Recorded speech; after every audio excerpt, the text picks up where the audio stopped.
Hello, hello.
Okay, sound check. Just making sure everyone can hear me.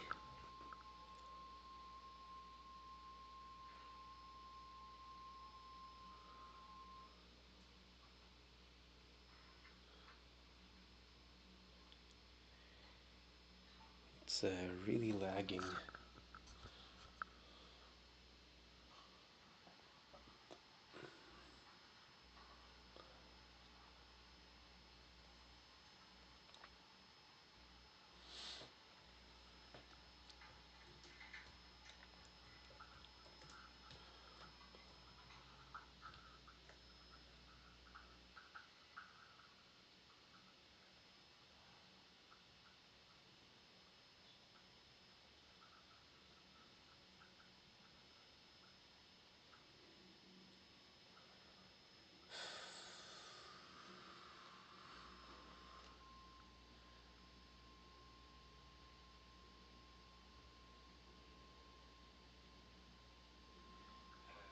Okay, sound check.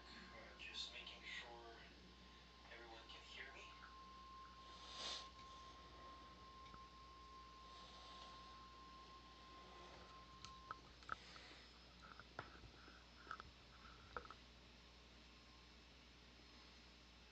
It's really lagging.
Okay, uh, yes, hello everyone. Mm.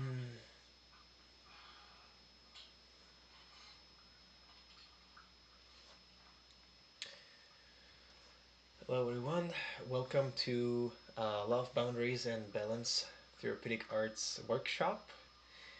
And let's get into it. I'm going to show you a little introduction just so we know what we're doing here today. Okay, Love, Boundaries and Balance. The third thorny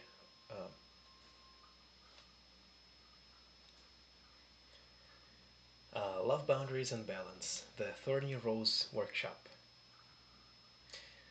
So the art supplies you're going to need are watercolors or watercolor or mixed media paper. So this is what I have here. It's just a thick kind of paper. They usually come in pads. You can also use canvas or whatever you can use with watercolors. Uh, and then uh, you're gonna want to use a pencil. Um, This is a weird looking pencil. It's like aluminum casing pencil, and that's a sharpener for it, and eraser, of course. Um, and then you can also use markers. So for me, I like using these watercolor markers with watercolors, which is pretty convenient. You can also use non-water color markers if you want like more sharper, more permanent lines. which I recommend having. So I have one of these right here, and then of course you want to have the watercolors themselves, and you can have these watercolor brushes, but you don't have to. You can also use, of course, regular brushes as well.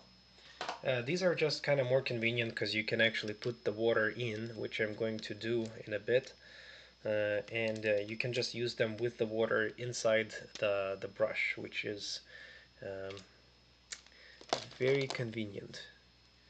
As soon as I figure out how to open it, hopefully I'm not gonna break it. Let's see. Oh.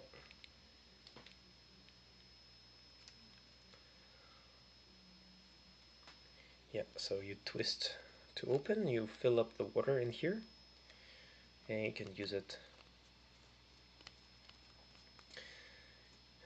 Okay, so I'm gonna use these ones, and then that way I don't need like a water basin. I'll just use like 3 sizes or so, just these 3. Don't need the other 3 for now.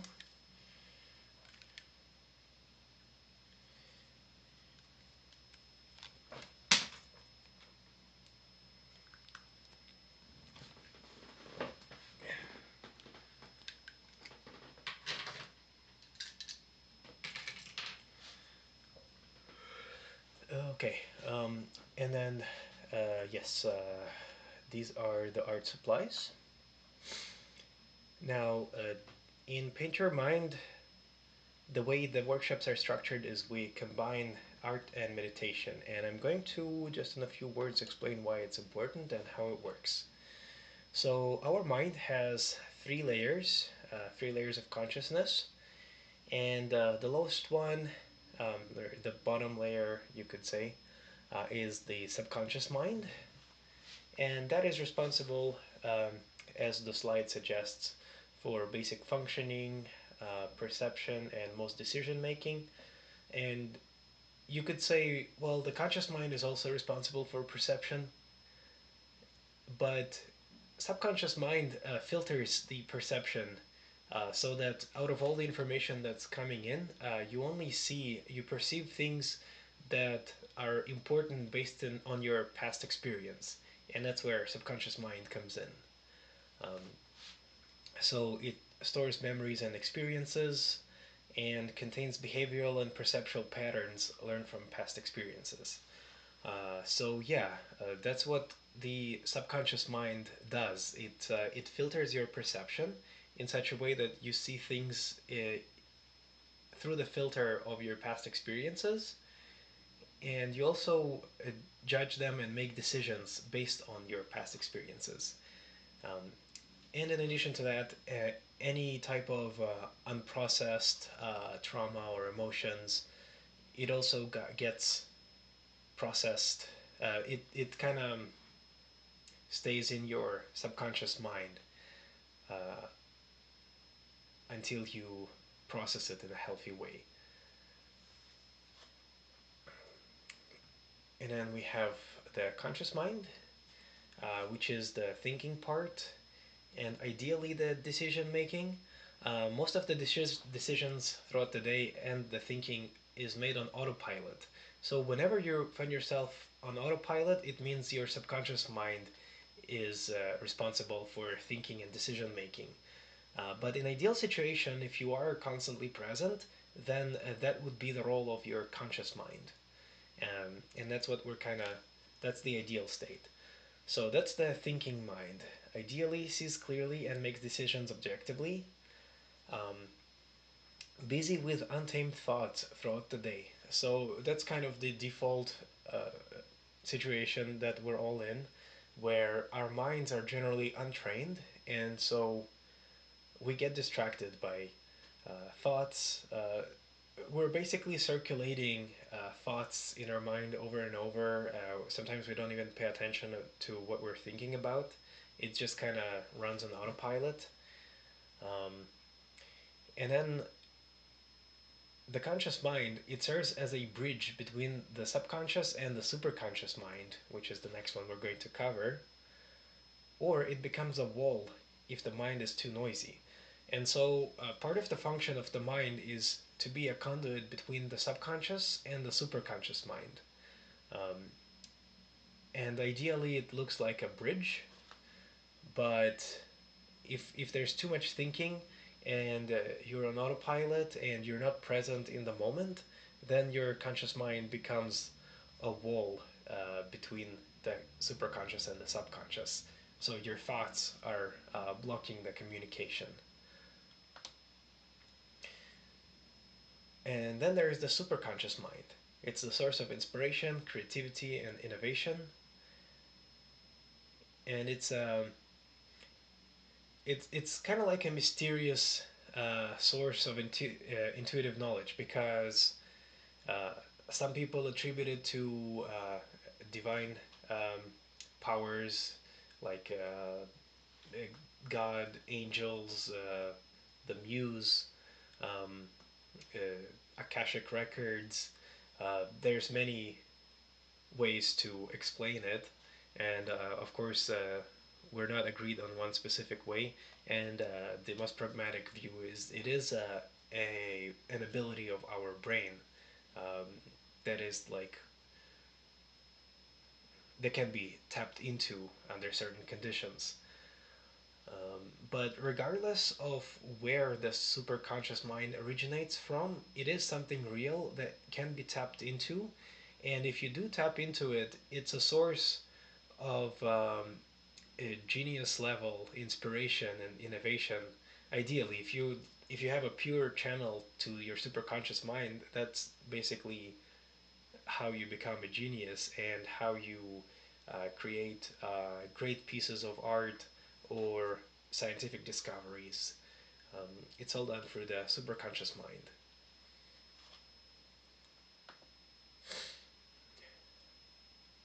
And so there's interaction between the layers, and ideally, as we mentioned, all three parts of the mind are supposed to be tuned into each other and work in unison. Um, but then what usually happens is the conscious mind it becomes clogged with thinking, and it stops being a um, clear channel, and it becomes a wall rather than the bridge between the two. And also another thing that happens is the subconscious, because there's so many unprocessed emotions and events, it also becomes clogged, and uh, we tend to ignore it a lot. But it manifests through feelings in our bodies, emotions, and if you ignore it for too long, it can even manifest as physical sickness. So it's very important to learn the language of your subconscious mind and learn to interact with it. So meditation helps clear the conscious mind, allowing attunement between the subconscious and superconscious. So this is why we begin every session with a guided meditation. Because that helps us to somewhat clear out the thoughts or at least slow them down, become a little bit more present, and tune into this creative flow state where the superconscious and the subconscious are communicating. And then we can really start creating art and through that art, processing um, whatever needs to be processed in the subconscious mind. Each layer has its language. So the conscious mind communicates through words, just like I'm communicating right now. Um, so this is what we call language in the traditional sense. The subconscious mind communicates through feelings, and that means like tactile feelings in your body, your emotions, sudden impressions, Like, for example, you might be walking on a street and then you suddenly feel sad for no reason. Um, and you look around and you see something, you see like a billboard sign that reminds you of an object that you saw uh, while you were having some kind of heated argument with a friend. Uh, and so the subconscious lets you know that, hey, I'm still relieving that, and you kind of have to deal with that memory in a healthy way. Um, and so until you do so, things will remind you of it. You don't even need like a trigger event, like a billboard or another object or a similar situation, because you can actually feel it in your body through soreness, tightness, um, all kinds of things. Uh, so all those things can be put under the umbrella of feelings. It's like physical feelings, emotions, and also ethereal feelings. Superconscious mind communicates through art, and I couldn't find a better term, but art doesn't really explain it all the way because you might think that I'm only referring to visual arts, but that doesn't really quite cover it, because the superconscious mind is what's active when in any kind of innovative creative work. So whether you're a scientist, a musician, a painter, a sculptor, a writer, whenever you create a great uh, like breakthrough work of art, uh, it means that you have been employing your superconscious mind to do so. And so these are the languages of the three layers of the consciousness. And of course, it, it is a simplified way to talk about it. You're going into detail and like there's of course there's overlap between the three, but this is just to give you the general idea.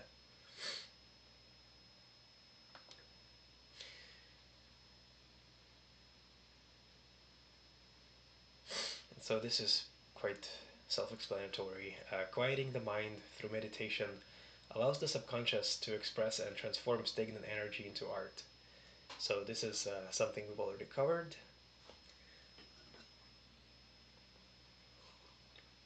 Excuse me. This process promotes introspection, release of stagnant pattern and energies, and a discovery of new perspectives, motivation, and inspiration. So this is what we're here to do today. Now, for this specific workshop, we're doing an exercise called the Thorny Rose. Um, and the first thing we're going to do after the meditation is I'm going to show you how to draw a very simple rose. It's just a few simple steps, and you'll get something like what I have on the screen, hopefully better.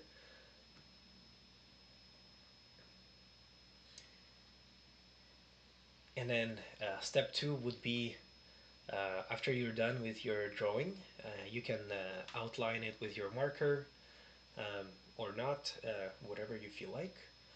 And then in the petals, you're going to put things that you want to love and nurture more, such as, and this is just a generalized example, friends, family, having more free time, achieving your career goals. Um, and then you can use, in order to express it, I recommend putting in words first just to map it out. And that's going back to the languages. That's the language of the conscious mind. So if you put the words on the paper first, it kind of helps you tune in with your conscious mind, and then it will be easier for the subconscious and superconscious to come in. But that's just a general recommendation. You don't have to do that. Um, so you basically just go in and you start painting. um, and you use colors. You can put like full on images inside the petals, symbols, shapes, textures. They all can be used to express how you feel about a certain thing. Like, for example, you put friends in your petal, and you have like happy, warm feelings. So you can use some pink and yellow colors, just for example, just to signify your the presence of your friends and how it makes you feel. Or you can actually just like draw a bunch of people in the petal symbolizing your friends or family, just for example. So just be creative with that. Um, and then number three is thorns. So this is the opposite, establishing boundaries. So around the thorns, and in the same way, with either words, images, colors, or a mixture of thereof, you're going to put things that you want to uh, either stay away from or establish boundaries with. So it doesn't necessarily have to be something like you hate or you're scared of, but anything that even feels a little intrusive. Like, for example, let's say you have a cat and the cat is biting your toes, and you love the cat, you want to be around the cat, but like, it's annoying, and they shouldn't do that ideally. So, but maybe like you're a soft person and you don't want to bother the cat, and you just want to let them do whatever they want. But that's part of why we're at this workshop, because um, even if you're a very loving person and you're telling yourself, well, I'm gonna let people do things that I'm uncomfortable with because I'm so loving and compassionate, you don't have to do that, and you can establish healthy boundaries that people are going to respect.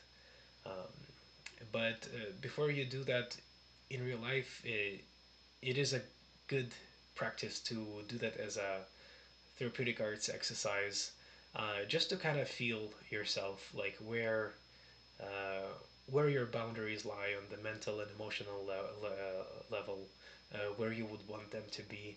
So this exercise really helps you find that out. Um, and then you might get suggestions and inspiration for the steps you can take out in the real world.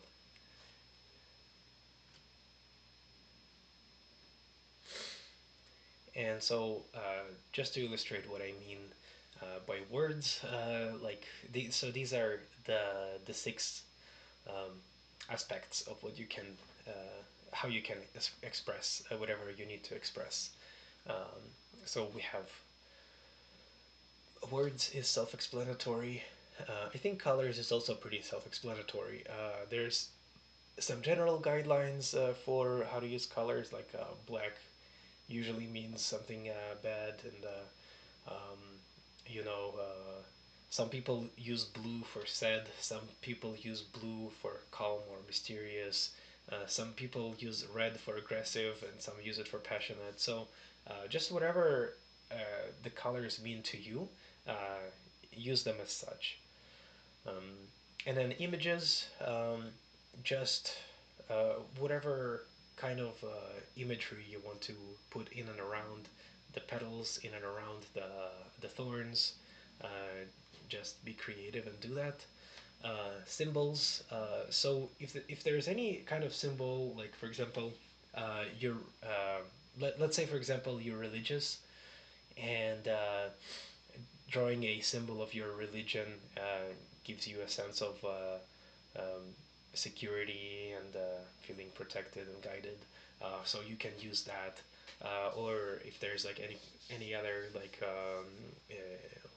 the symbol of your planet or your zodiac sign, or some kind of number that has a meaning for you. You can use all this kind of things.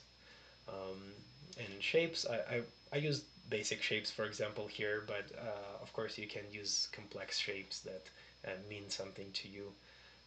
Like if you have like a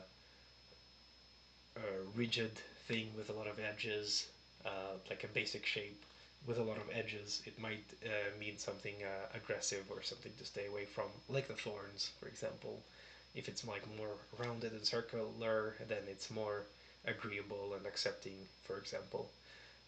And same with textures. Textures can convey mood and intention as well. So it's like it can be a smooth texture, or rough texture, or organized or chaotic. Um, so depending on that, you can use different textures and play around with them to see what you can come up with in terms of expressing yourself. Yes, and then of course creative freedom. Follow your intuition to choose the placement of items, proximity to the center, whether to color the stem and background, and etc. Um, so yeah, just use your intuition, use your creativity. There are the general steps, but there's not actually any rules, so to speak. So you can do whatever you want. You can color the stem and the thorns and the petals. So you can leave them uncolored. You can add additional pictures in and around the your centerpiece. Whatever feels right, just go for it. And if you want to add some mantras, affirmations, other design elements, you can even like write a little like poem or something and put it somewhere in the drawing. Whatever feels right, just again go for it. And then in the end, when you're done, or even in the middle, you can notice and analyze uh, different things about the drawing. Like for example, how are things grouped together, and don't pay conscious. Try to not overthink it while you're in the process. Just go with the flow as much as possible. The more you give into the process, the better the end result is going to be. Don't question anything. Just whatever your intuition tells you, just go with it. So that's the best way to go about it, I find. But after you're done, you can start analyzing, um, and you can see like what is closer together on the petals. Like you might have grouped certain things together. Maybe there is something at the bottom of the petals area and at the top of the thorns area. Maybe there's like a little overlap. You can make judgments from that. Um, Maybe there's some color similarities. Um, you can see in terms of the balance of colors and shapes and the general composition, where things lie, how the colors interplay with each other, things like that. Um, and if you want me to take a look at your final result and get some not feedback, but because you know you can get it wrong. You can only get it right, and the more you listen to your intuition, the better the result is going to be. Um, but if you need help with interpretations, I'm here to help, of course. Um, just let me know. All right, so that's it for the presentation.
figure out where to put the microphone so it doesn't get in the way. It gets a bit crowded here.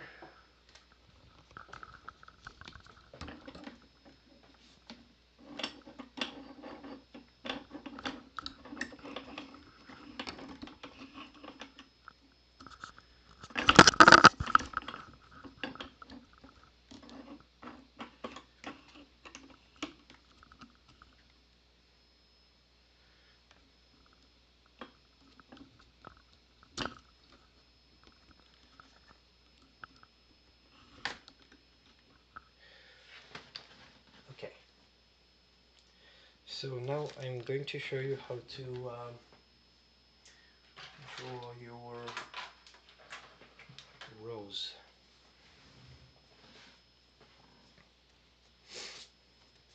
Okay, and then there's a really simple technique how to do that.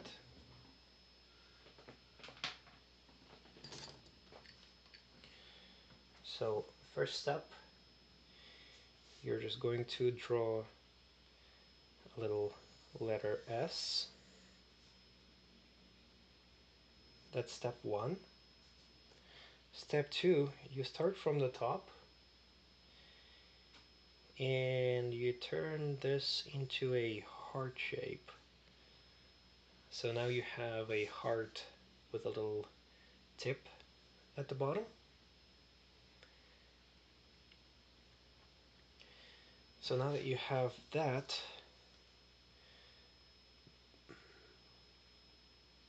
the easiest way to continue from here is to make a little circle in the middle, a little oval shape. And then from this end you continue a little spiral to the middle. And once you have that, add a couple of lines here. And now this becomes the outside of your rose. So from here you can start adding more petals, give them whatever shapes you like. This is another thing that where your creativity is definitely not limited. You can have as many petals as you want, any shape you want, and you end up with a rose just like this. And then you add the stem. That's a little thick, so I'm going to change that.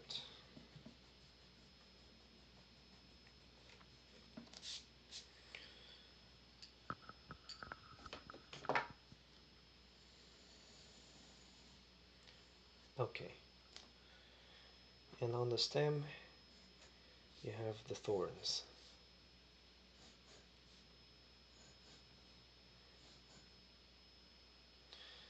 Something like that.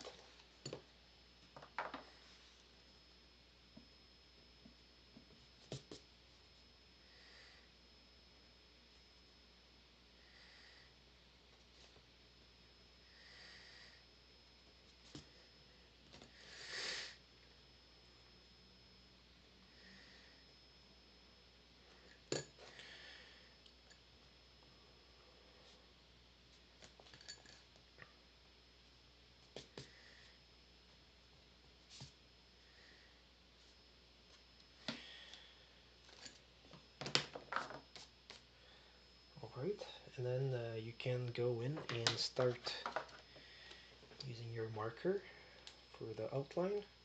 You can either do that or you can skip to the painting part, whatever you prefer.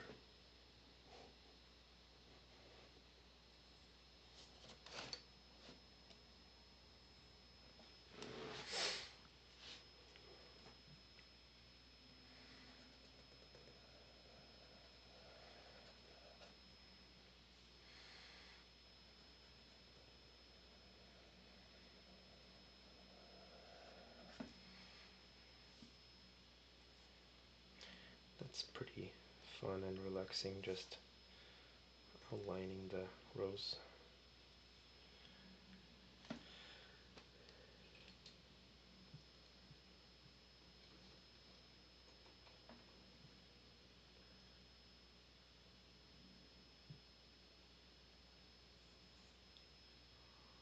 Alrighty. Just gotta get a little closer here.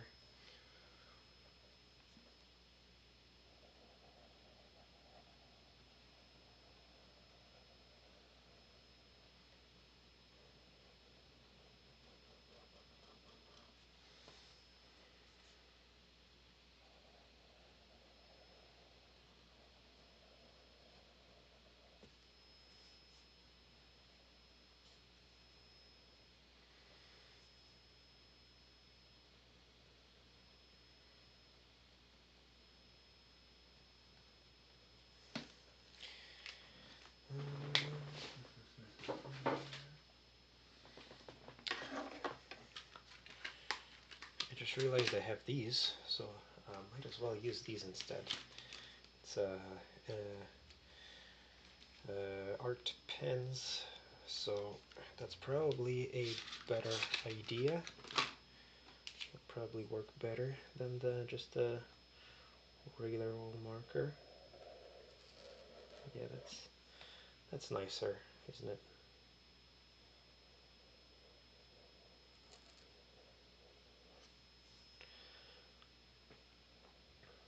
Should have started with that. Well, anyways.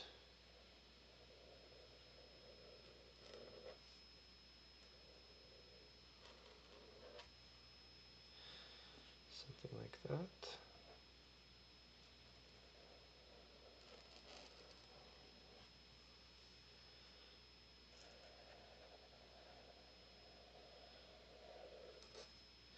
It doesn't have to be exactly the same as the pencil sketch.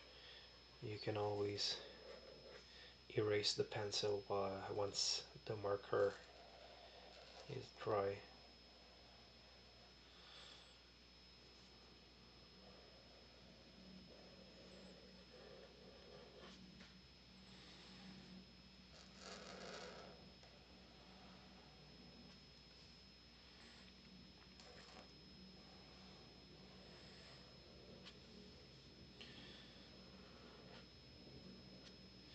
So you end up with something like that for the rose, for the flower part of the rose.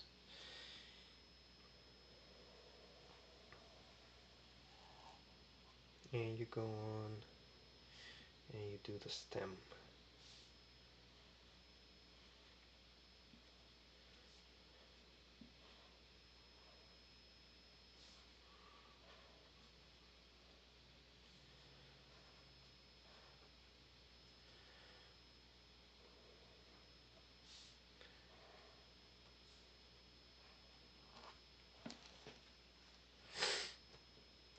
All right.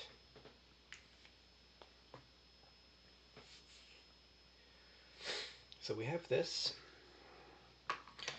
Now you could put the words in or whatever other drawings in even before you started using the marker or pen for the outline, or you can do it after, like I'm doing. There's really no rules about it. So I'm going to go ahead and do that right now.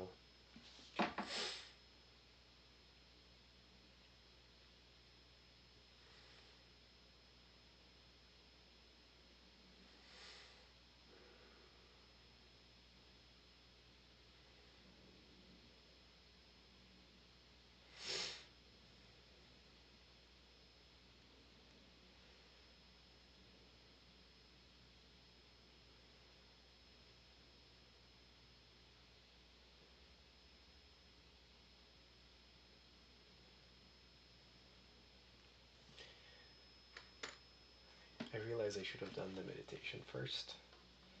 So there's that.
So for myself, I'm kind of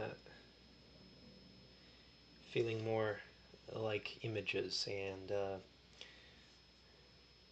I'm going to here at the bottom.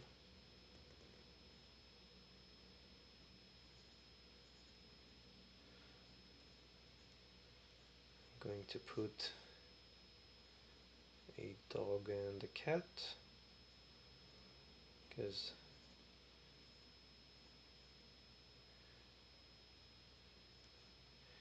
these are my dog and cat, the silly animals. I'm not going into analysis right now, but they're definitely on the rows somewhere. And there's all this empty space above them, which I'm not sure what it is for now, but it is like kind of like a puzzle. And whenever you feel, oh, I should put this here, you go and do that. Uh, and then afterwards you find out like, oh, why, you find out why that's happening. Um, this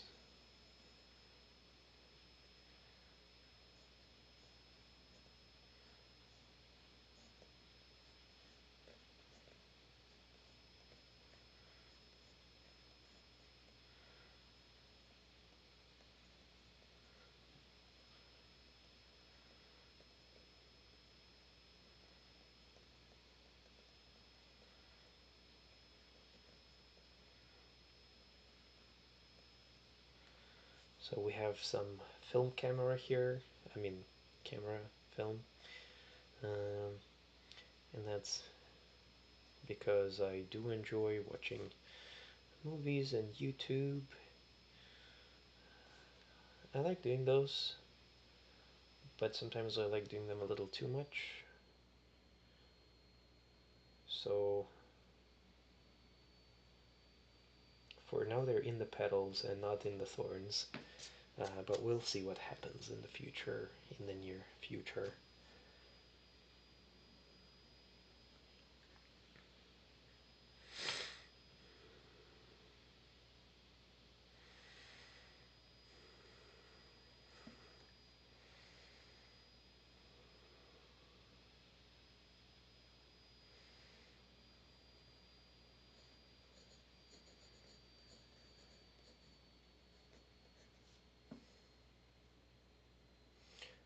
And that's not how you spell comfort.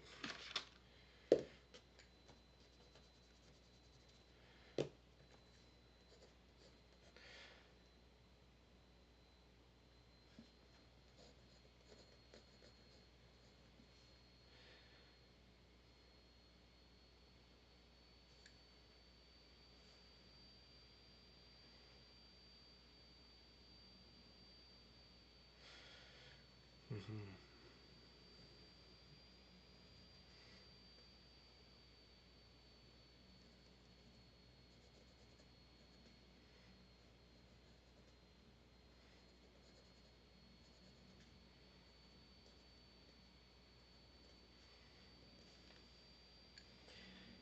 Put relationship in here, kind of cozy in the middle.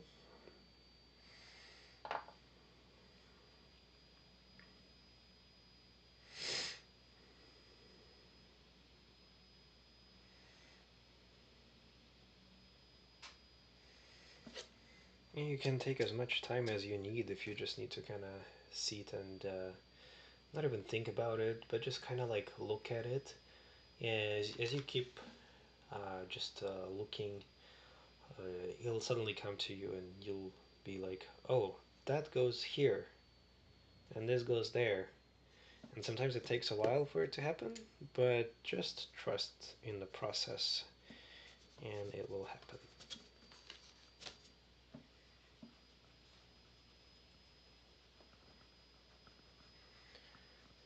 Just erasing the extra pencil lines in the meantime.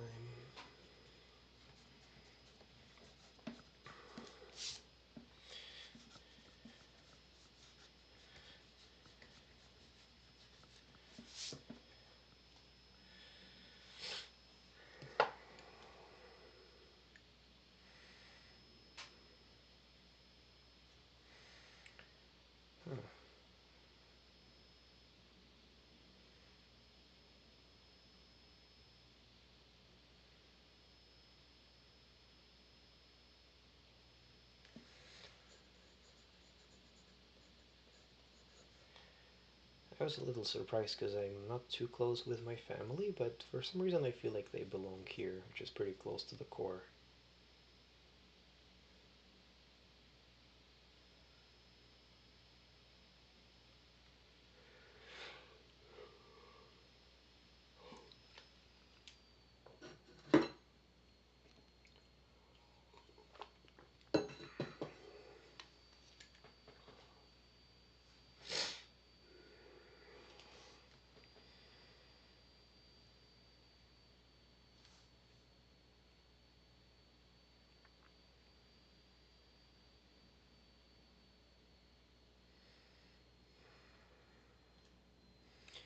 You don't have to complete the petals before you move on to the thorns. If there's something you want to put in the thorns, or rather around the thorns, you can do that.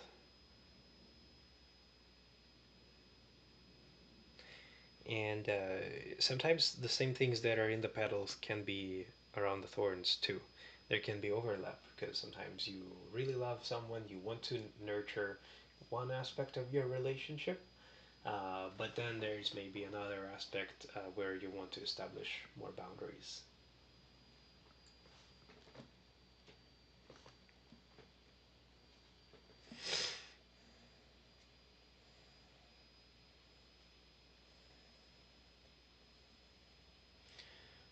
I like drawing eyeballs, and for me, that kind of represents uh, consciousness or awareness, seeing clearly, spiritual knowledge. And spiritual knowledge is like, it's not just um, knowing like science, just like having information that you consume. Spiritual knowledge, it's hard to explain, but it's almost like it's alive and conscious. It's not just knowledge. It's we don't really have a word for what it is, but I like symbolizing it with an eye.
So I really like traveling and adventuring. So going to the forest. There's a trail. Checking out trails and um, finding mushrooms and stuff like that. Uh, and of course, flying to other countries and provinces in Canada, or just like any like small town or anything like just in general, like seeing new places. So I'm definitely going to put it here, and it's definitely something I want to do more.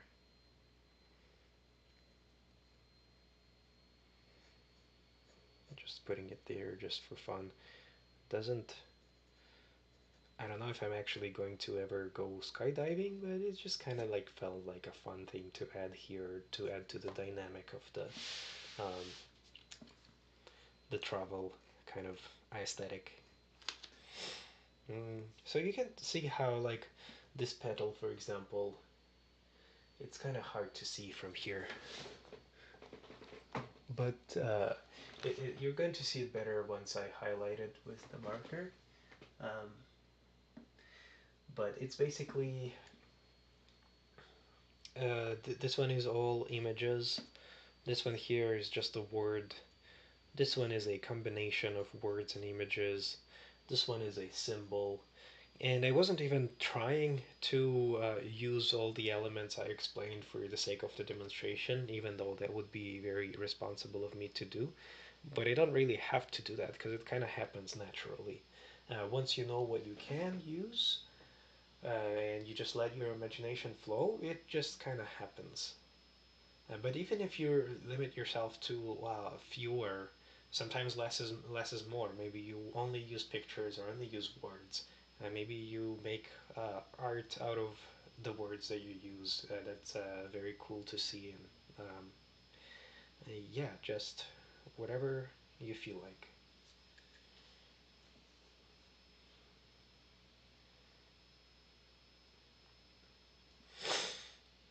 I feel like this in the middle here is the universe, and I'm just going to put some stars and galaxies over there.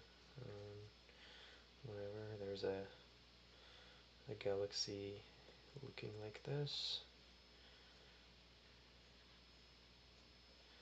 and one looking like this. Um,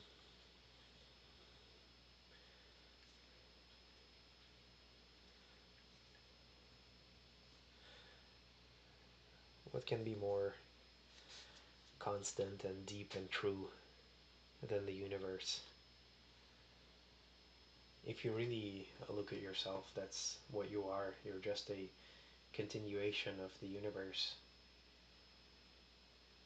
And I guess that's how I feel if I strip away all the things that I've learned about how to be a human and all these memories and behaviors and perceptions aside, uh, if all of it is gone, uh, that's what you are. You're just the universe observing itself.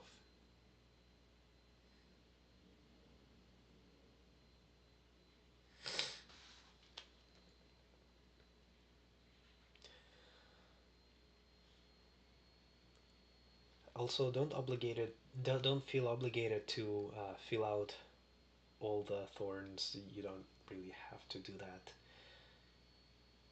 Just whatever feels right.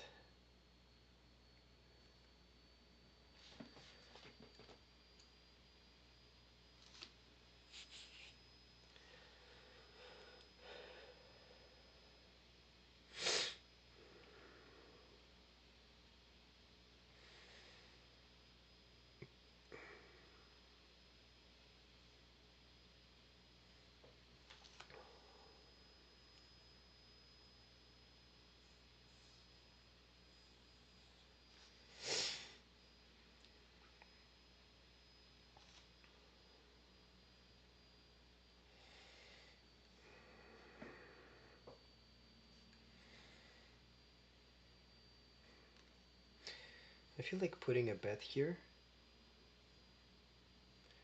So I'm just going to go ahead and do that, even though I don't exactly know why.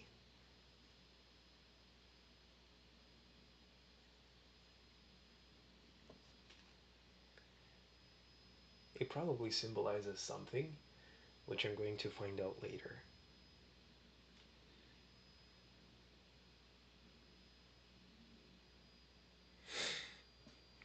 And I don't mind bats. I don't hate bats.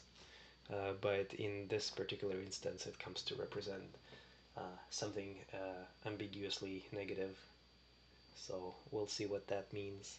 And in the same vein, I'm placing a spider here. And even more so than bats, I actually like spiders. Uh, except if it's like a really gross one, which is not something I come across very often. Like if there's like a lot of them in the same place, and then maybe that's a little unsettling, or like if it's like really big and fast. But even then, I don't mind spiders. I like them. So, and I like Halloween, which is like both bats and spiders are a big part of. So it's not clear to me why I'm putting them there, but they definitely symbolize something, and I feel like I'm building up to something. My subconscious mind is opening up to the things that I actually want to put there, which I don't know yet what they are.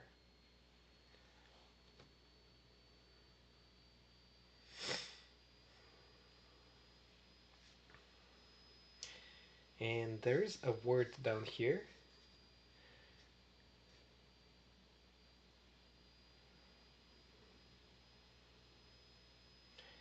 at the very bottom.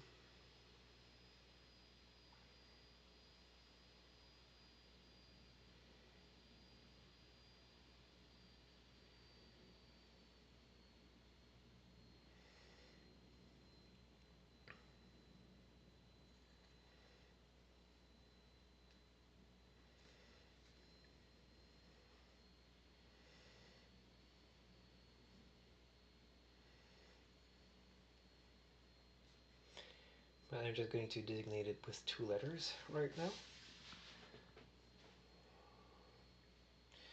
I know what the complete word is, but I don't quite want to put it there.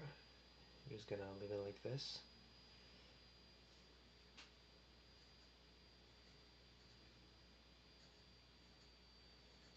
I'm not sure what these things represent, but almost like teeth or something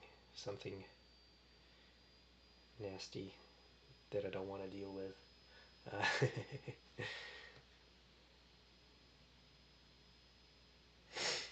And I see a dead fish down here. It's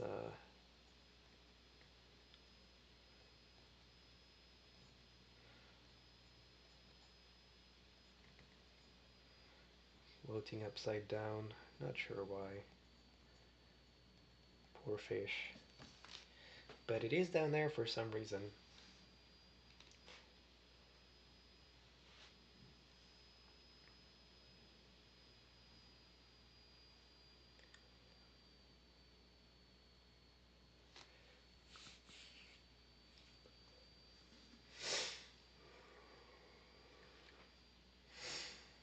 And I know the reason, which is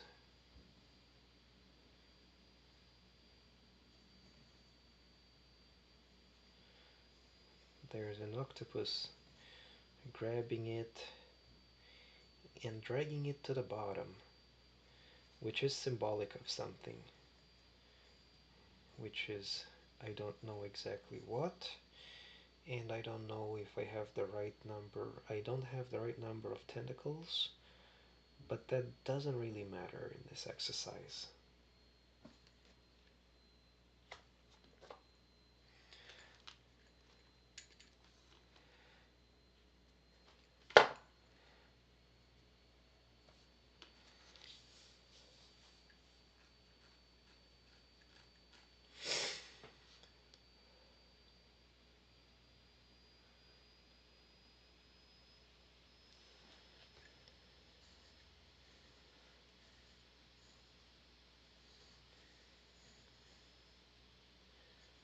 This is kind of like an old school TV set.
Yeah, so I want to stay away from negative news, so that's kind of what it is.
Uh, Sometimes you can feel like two words or some images fit together, and then there's another one you want to add, and you add it in, and it doesn't feel quite at home there.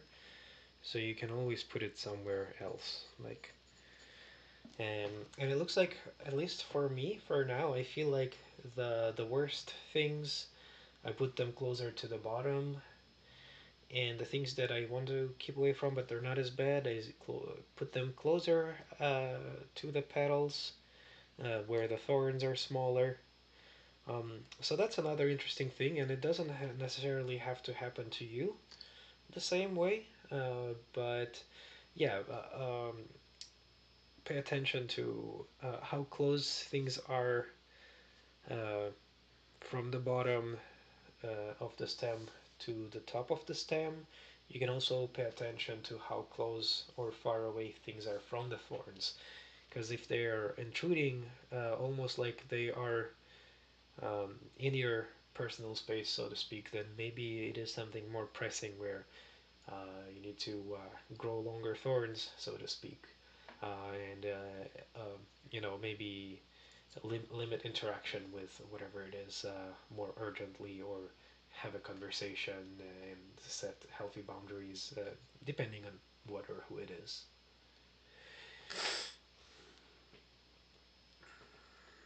I'm going to put a hamburger way out here because it's not a really like a big concern, but it's something I want to minimize. So I'm just gonna like put it over here. Something that's okay every now and then, but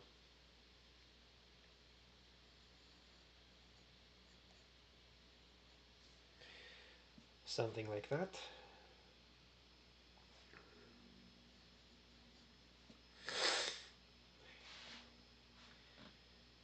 If you know, you know.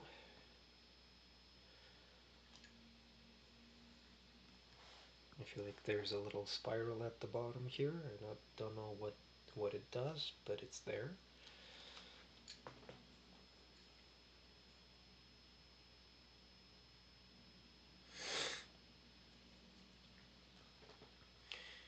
And guess what? Down here we have more thorny plants, which these are not my own thorns. These are the ones I want to keep away, because I don't need these in my life. But they exist, so knowing that they're there and setting up boundaries with them is a good idea.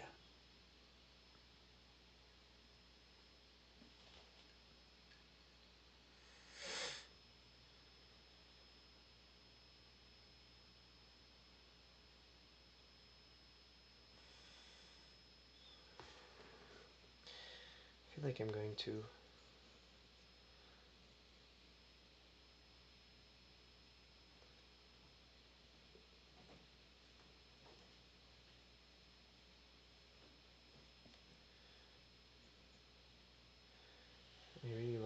sleeping. I'm gonna put it down there. This petal looks very restful, so just feels like it belongs there.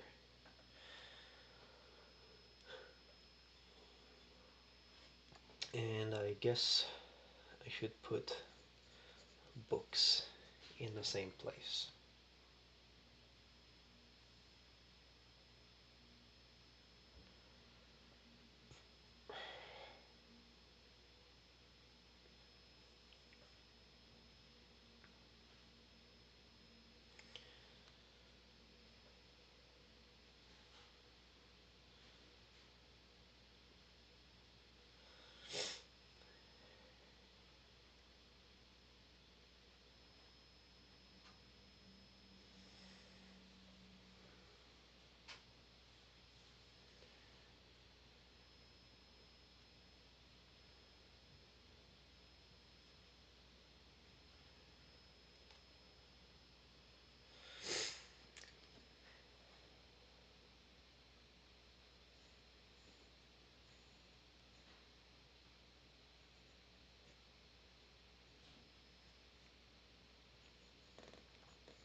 A little bit of that.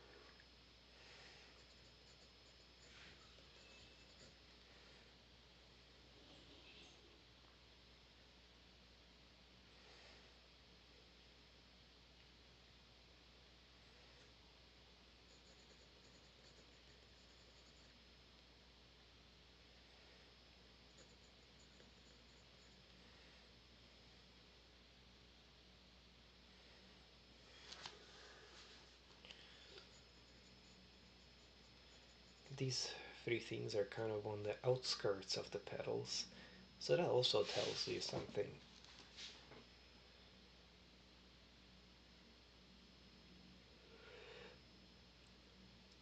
And I don't have a symbol for them, which sometimes it means something and sometimes it doesn't. In this particular case, I guess it means that I really need to nurture the love for these things more. Because it's almost like I want them to be there, um, but they're as far as they can be from the center and as undefined as they can be.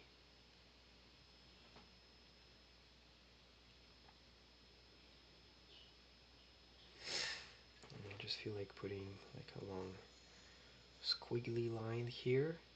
Doesn't have to even represent anything, just a nice long squiggly line here. Doesn't really, like sometimes you might feel an abstract thing that words don't exist for, but you can express it through a shape or a color. So if that's the case, then go for it. And that's another thing about the subconscious and the superconscious mind, and why it's important to let the conscious mind sometimes to get quiet and let the other two speak, is because words are limited, and so not everything can be expressed with words, but so much more can be expressed through art. And sometimes it's nice to give your conscious mind a back seat and just let your subconscious mind express itself through the superconscious. Um, and it doesn't have to make sense to you in the moment. Just kind of let it do its thing.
If there's a person or something like that that you want to put either in the thorns or petals, and you don't want to put down the person's name, you can just think of what it feels like, what this person represents for you, and then express them through that. And again, it can be a shape, a color, another word, maybe multiple words that describe that specific individual.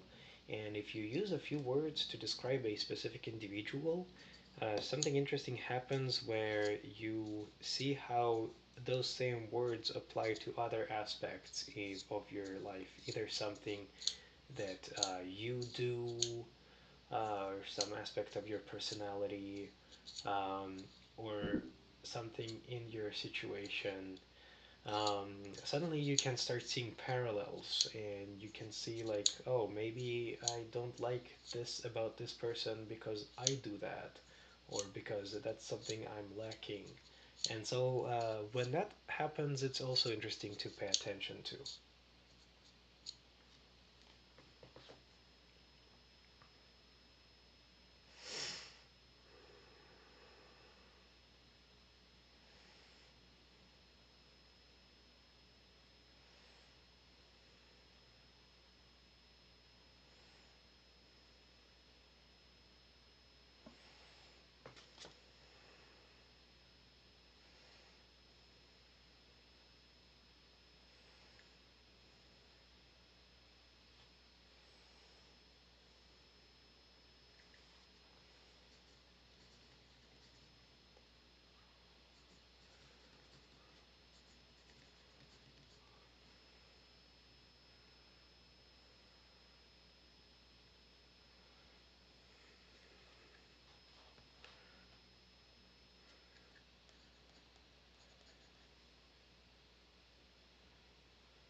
I'm already noticing some interesting things that, of course, I didn't plan in advance, but I'm going to talk about.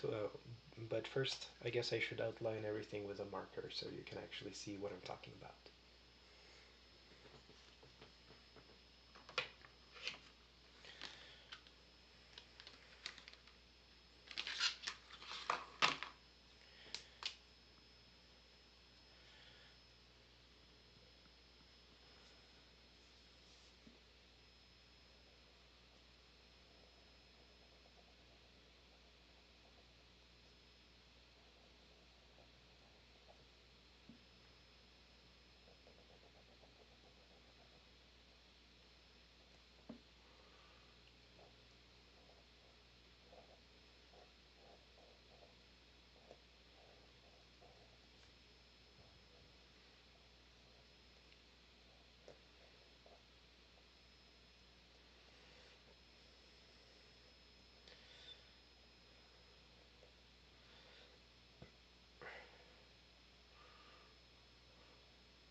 So I'm back. I just filled up these watercolor brushes with some water. That's very convenient. You don't have to have like extra water. You can just put it inside the brush. And I'm gonna use these together with the watercolor markers. And I might use some paints. Let's see if I need to or not.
it's very crowded. It's okay. So maybe I could use the like different page. Oh, different page. Oh, yeah, okay. Because I don't want to like ruin your stuff. I don't know if I should like.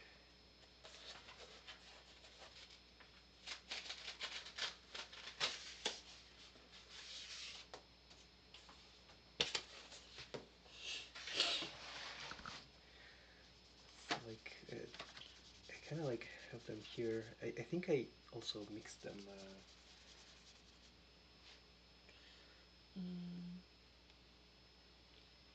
Mix this with this. Yeah, so like I kind of put them here, and maybe some of the colors got intermixed. I see. Yeah.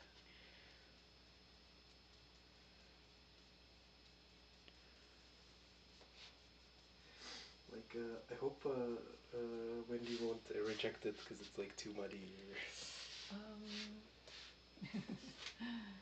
Yeah. So which part do you think is muddy? I mean, like like here and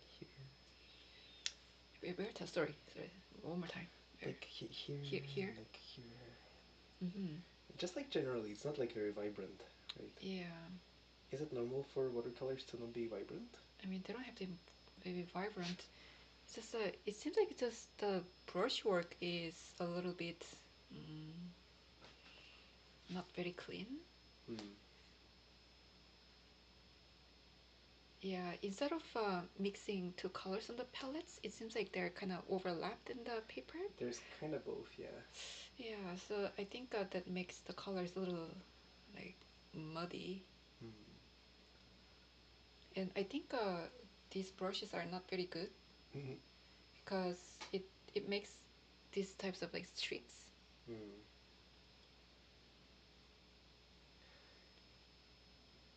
Yeah, I thought you didn't need like good brushes for watercolors. Then do you have to like paint this, make this in the class? Yeah. You have to. Okay. Well, not me personally, the students do. Students have to. Yeah. You don't have to. Yeah. If you want, I could like paint. Oh, it's okay, darling. I mean, as long as like she wouldn't reject it, right? I don't know. Maybe you could discuss with her. Like, is it presentable enough, or Okay, darling.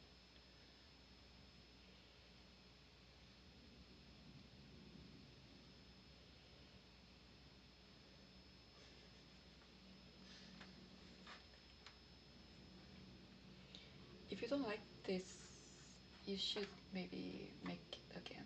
Maybe using different mediums. No watercolor, but She kind of said she wants to do it with watercolor. with the watercolor. Yeah. I have a better brush styling if you like to maybe try again. Mm,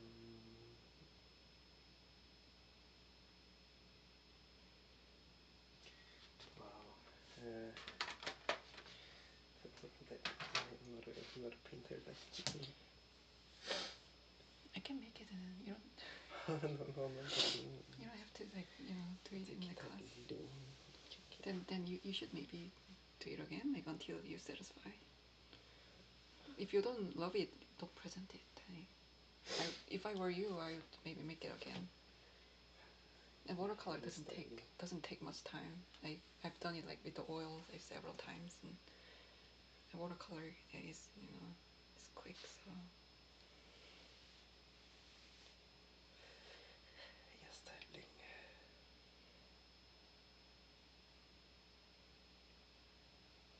Okay, darling.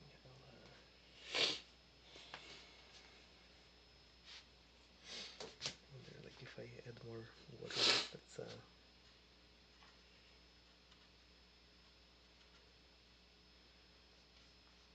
if I kind of like smudge it more, it's not gonna like change. also it seems like the paper doesn't support the watercolor very well. It becomes very like crooked. Yeah, it's a like a mixed media. Mixed media. Yeah. Yeah. I think we need to use the watercolor pad. Mm. I think that will move the water more smoothly. Yeah. Do you have a watercolor pad, buddy? Not that. But I think I don't know, darling. It's um. I think it's okay. Yeah, then you could like discuss with Yeah, I'll just Mandy. ask her. If she says it's not good enough, then then I can do another one. Because it's like it's just for. Well, I don't know. Um, I can also like after I take a picture, I can like try adjusting colors in the picture.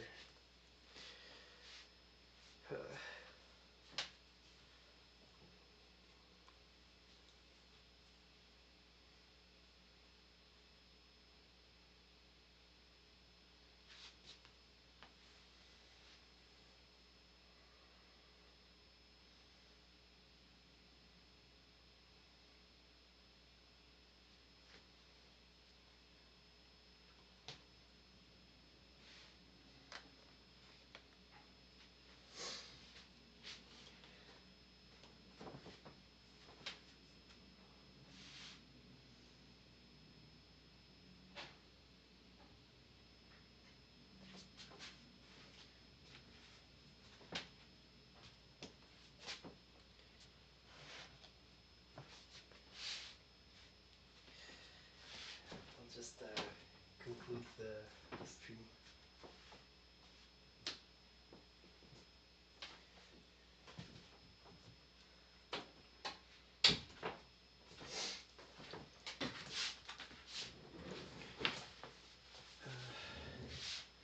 And so here is my final result. Uh, so as you can see, there are some colors that are corresponding with each other. So this is something you can pay attention to. Again, the distance between the objects. Uh, Pay attention to what is an object and what is a word, what is a symbol. The general shapes and directions. Um, for example, like you see more spiky direction here and more smooth upward motion there. Things like that you can pay attention to. Um, that concludes this presentation, and thank you so much for checking in, and I hope to see you on the next one.